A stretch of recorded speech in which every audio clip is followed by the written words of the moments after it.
Hello and welcome to the Wasi educational academy. हम mathematics के class 10th का आज एक टॉपिक परीक्षा लेकर आए हैं।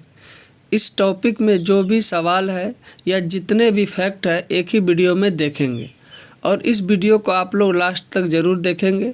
आपके बोर्ड एग्ज़ाम में जहाँ से भी सवाल आते हैं, जिस टाइप का भी सवाल आता है, हर टाइप का सवाल मैंने इस एक ही वीडियो में इंक्लूड किया है, तो इसलिए इस वीडियो को लास्ट तक ज़रूर देखेंगे। जैसे पहला ही है कि प्रोबेबिलिटी ऑफ ई, यानी ई है किसी का परीक्षा होना। अब पी क्या है? ये प्रोबेबिलिटी है।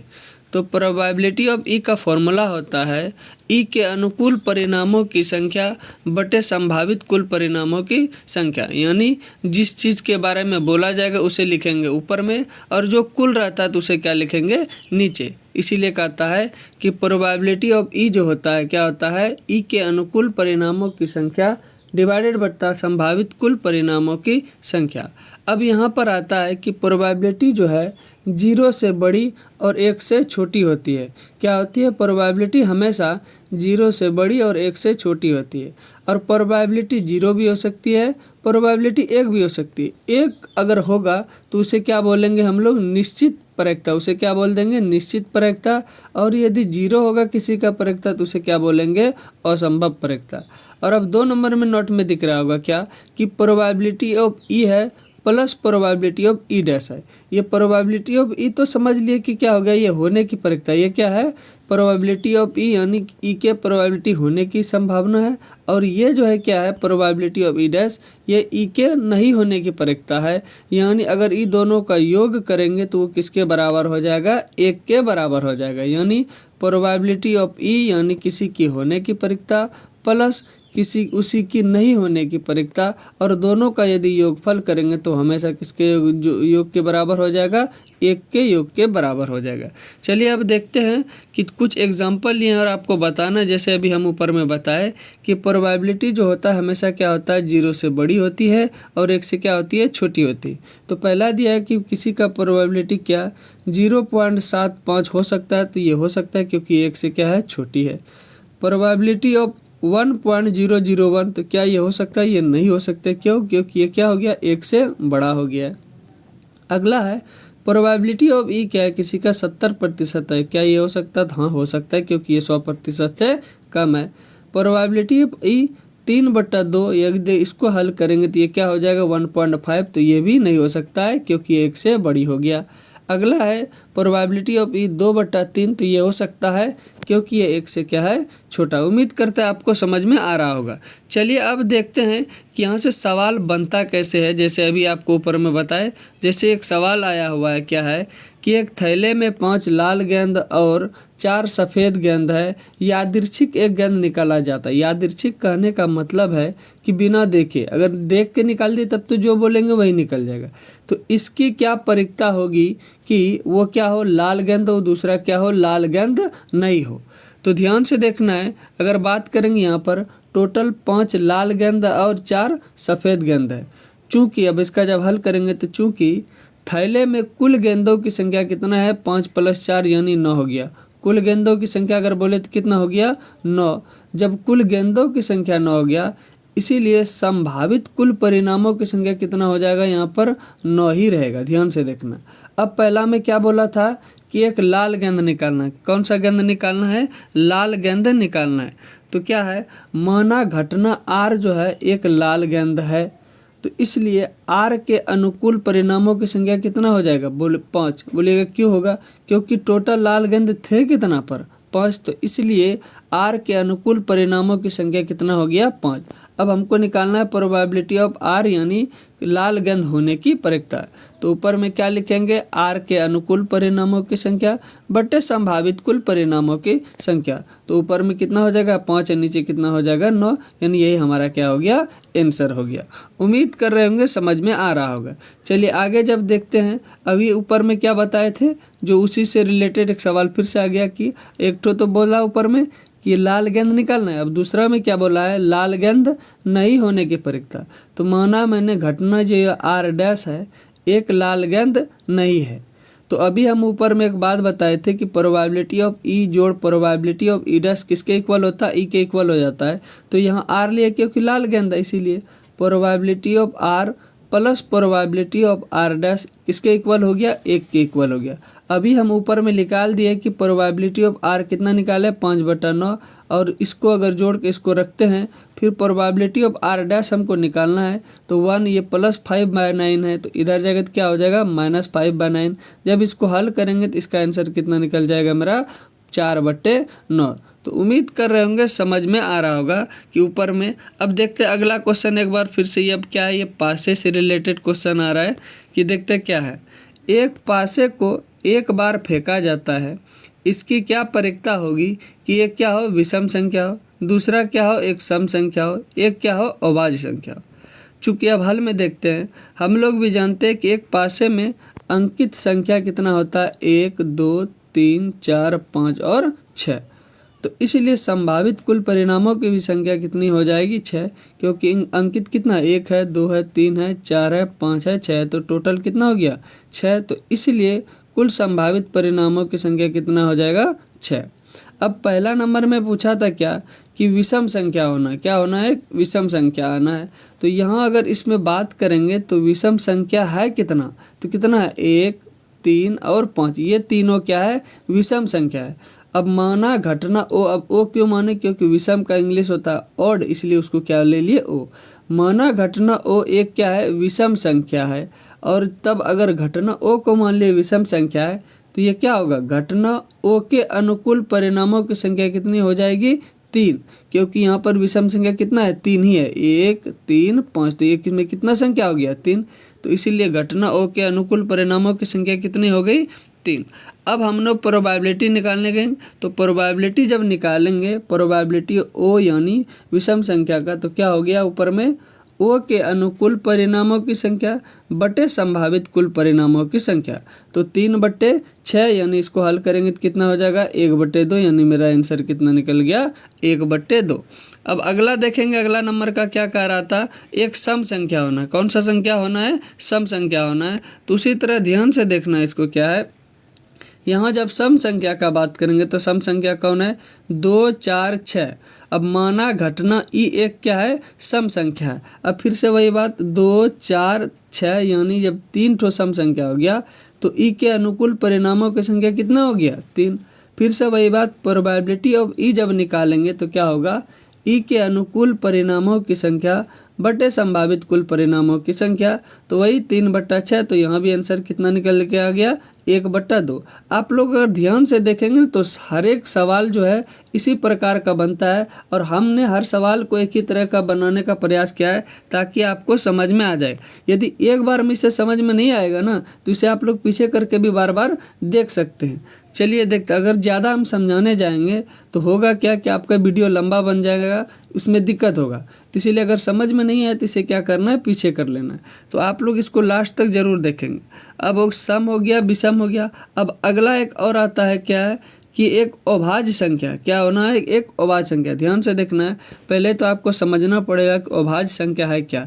तो 1 2 3 4 5 6 तक में अभाज्य संख्या का अगर बात करें तो कितना था, 2 3 5। ये 3 क्या था, मेरे पास अभाज्य संख्या था।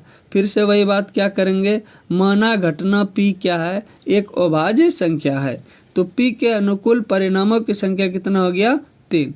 तो प्रोबेबिलिटी ऑफ पी यानी पी के अनुकूल परिणामों की संख्या बटे संभावित कुल परिणामों की संख्या, यहाँ भी 3/6 करेंगे तो आंसर मेरा कितना निकल के आ जाएगा, 1/2। चलिए अब अगला एक और टाइप का सवाल आता है। मैंने किस टाइप का, एक तो वो गेंद निकालने वाला और दूसरा क्या हमने डाइस वाला बता दिया, यानी वो पासा वाला। अब आता है एक सिक्का वाला। ध्यान से देखना है, ये सब सवाल आपके बोर्ड के एग्ज़ाम में आया हुआ है, वहीं से मैंने कलेक्ट किया है। काजल एक सिक्के को एक बार उछालती है, इसकी क्या परिकता होगी कि एक चित हो और एक पट हो। जब हल करने का प्रयास करते हैं तो देखते हैं क्या है। हम भी जानते हैं चूँकि एक सिक्के में क्या होता है, चित और पट, यानी हम लोग अपने भाषा में अगर बात करेंगे तो हेड या टेल यानी पैसा या भारत आता है, तो चित या पट। तो यहाँ क्या बोला जाता है, चित और पट। आपको याद भी रखना, चित और पट ही। तो जब एक सिक्के में या तो चित आएगा या तो पट आएगा, तो संभावित कुल परिणामों की संख्या कितना हो गया? 2, क्योंकि चित और पट दो ही चीज आ सकता है, तो कुल संभावित परिणामों की संख्या कितना हो गया? 2। लेकिन यहाँ आपसे क्वेश्चन में पूछा है क्या?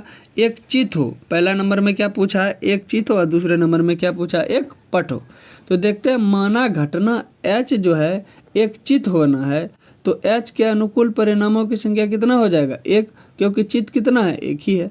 तो प्रोबेबिलिटी ऑफ अगर H का बात करेंगे तो क्या हो गया? H के अनुकूल परिणामों की संख्या डिवाइडेड बट्टा संभावित कुल परिणामों की संख्या। तो यहाँ भी कितना निकल के आ गया? 1/2, यानी प्रोबेबिलिटी ऑफ H कितना हो गया? 1/2।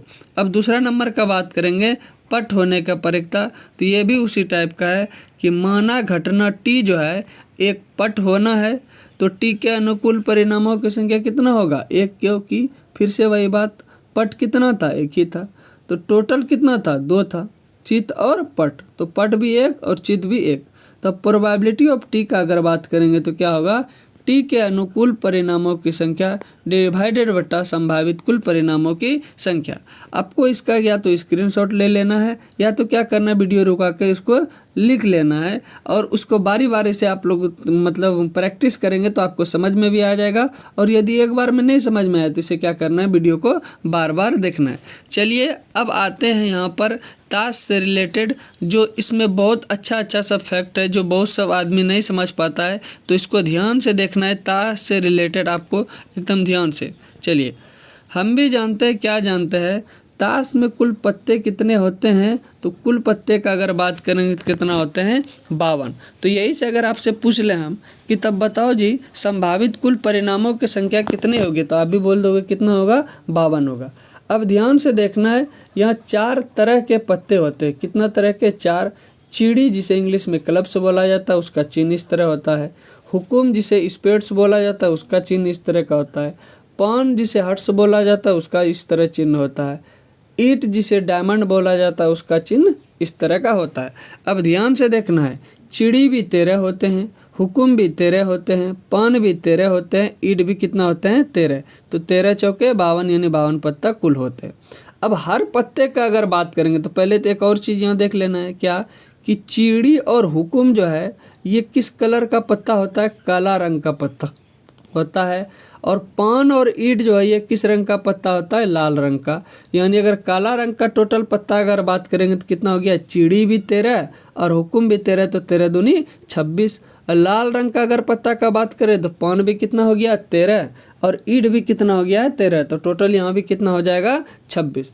अब हर पत्ते में अगर बात करें, चले मान लेते हैं मैंने पहले चिड़ी के बारे में बात किया, तो चिड़ी में क्या होगा? एक बादशाह होगा, एक बेगम होगा, एक गुलाम होगा, इक्का होगा, और क्या होगा? 10 लिखा होगा, 9 लिखा होगा, 8, 7, 6, 5, 4, 3, 2, ये सब भी लिखा होगा।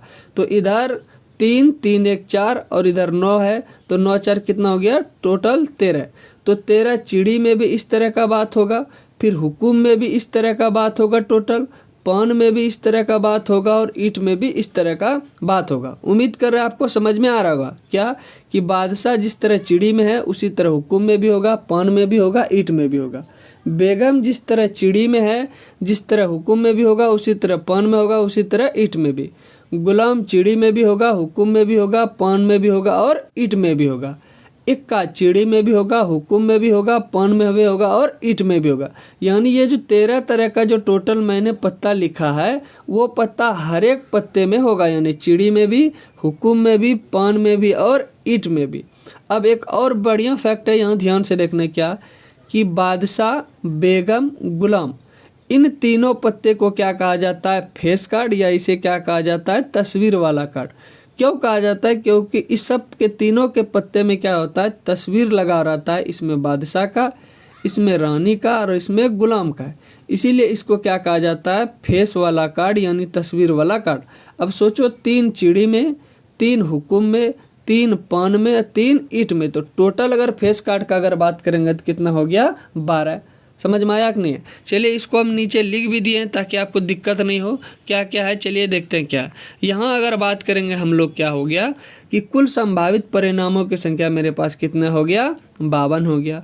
कुल अगर फेस काट का अगर बात करेंगे तो कितना हो गया, 3 थे और 4 तरह के पत्ते थे, यानी 3 चौके 12 हो गया। कुल एक्का का अगर बात करेंगे तो हर पत्ते में कितना कितना एक्का था, एक, लेकिन 4 तरह का मेरे पास पत्ता था, कुल एक्का कितना 4। उसी तरह कुल बेगम कितना 4, कुल गुलाम कितना तो 4, कुल बादशाह कितना तो 4। अब यहाँ क्या बताया अभी ऊपर में कि कुल काला पत्ता कितना तो कितना 26 और कुल लाल पत्ता कितना तो 26। अब जैसे सिर्फ हम बता रहे हैं एक उदाहरण के तौर पर, अगर पूछे आपको कि प्रोबेबिलिटी ऑफ फेस कार्ड, तो हम क्या बताए थे कि ऊपर में जिसका बोले तो उसी का लिख देना है। जैसे फेस कार्ड का बोले तो टोटल फेस कार्ड लिख देना है, और नीचे क्या लिखना है, संभावित कुल परिणामों की संख्या।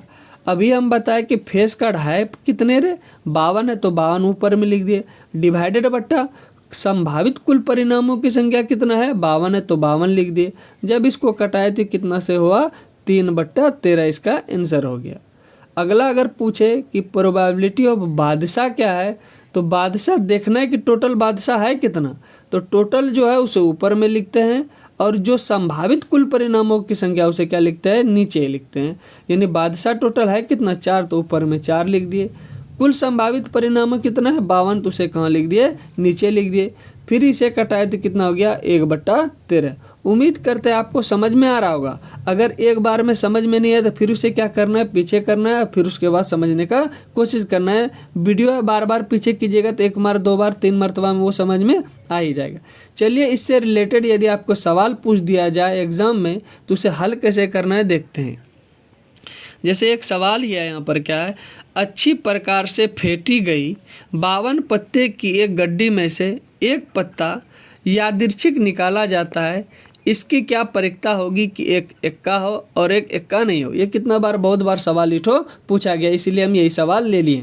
चलिए, चूंकि पत्तों की कुल संख्या कितना है अभी बताए, 52 है, इसीलिए संभावित कुल परिणामों की संख्या कितना हो जाएगा, 52 हो जाएगा। पहला नंबर में आपको एक्का के बारे में बात किया, तो चूंकि हम लोग भी जानते हैं यहाँ इक्का की कुल संख्या कितनी है, तो 4 है। माना घटना ई जो है एक इक्का है, घटना ई क्या है, एक इक्का है, तो ई के अनुकूल परिणामों की संख्या कितना हो गया, 4, क्योंकि इक्का है कितना 4, इसीलिए ई के अनुकूल परिणामों की संख्या कितना हो गया, 4। अब ई क्यों, क्योंकि ई को माना मैंने ऊपर में लिखा है, माना घटना ई एक क्या है, इक्का है, इसीलिए ई के अनुकूल परिणामों की संख्या कितना हो गया, 4। अब प्रोबेबिलिटी ऑफ ई का अगर बात करेंगे तो क्या अभी ऊपर में बताए तो फॉर्मूला, तो ई के अनुकूल परिणामों की संख्या डिवाइडेड बट्टे संभावित कुल परिणामों की संख्या। तो ई के अनुकूल परिणामों की संख्या कितना आ गया है, 4, तो ऊपर में लिख दिए 4 बट्टे संभावित कुल परिणामों की संख्या कितनी है, 52। फिर इसको कटाए तो कितना हो गया, 1/13, यानी प्रोबेबिलिटी ऑफ एक्का होने की प्रक्रिया कितना आ गया, 1/13। अब दूसरा नंबर में सवाल में क्या पूछा कि एक एक्का नहीं होना है, तो चलिए मैंने अभी देखा क्या ऊपर में कि माना घटना ई डैश एक एक्का नहीं है, और चूंकि हम जानते क्या जानते हैं कि probability of E plus probability of E dash मेरा क्या है, 1 के इक्वल होता है, ये बात हम जानते हैं। और प्रोबेबिलिटी ऑफ ई जो है हमने निकाला है, कितना निकाला, 1/13 plus probability of E dash 1 के इक्वल हो जाएगा। हमको निकालना क्या है, प्रोबेबिलिटी ऑफ ई डैश, तो प्रोबेबिलिटी ऑफ ई डैश बराबर क्या हो जाएगा, इधर 1 है, ये प्लस 1/13 है, तो उधर जाएगा तो क्या हो जाएगा, -1/13। एलसीएम लेंगे तो एलसीएम आएगा 13, 13 - 1 होगा, यानी ये कितना हो जाएगा, 12/13, यानी प्रोबेबिलिटी ऑफ ई डैश मेरा क्या हो गया, 12/13 हो गया।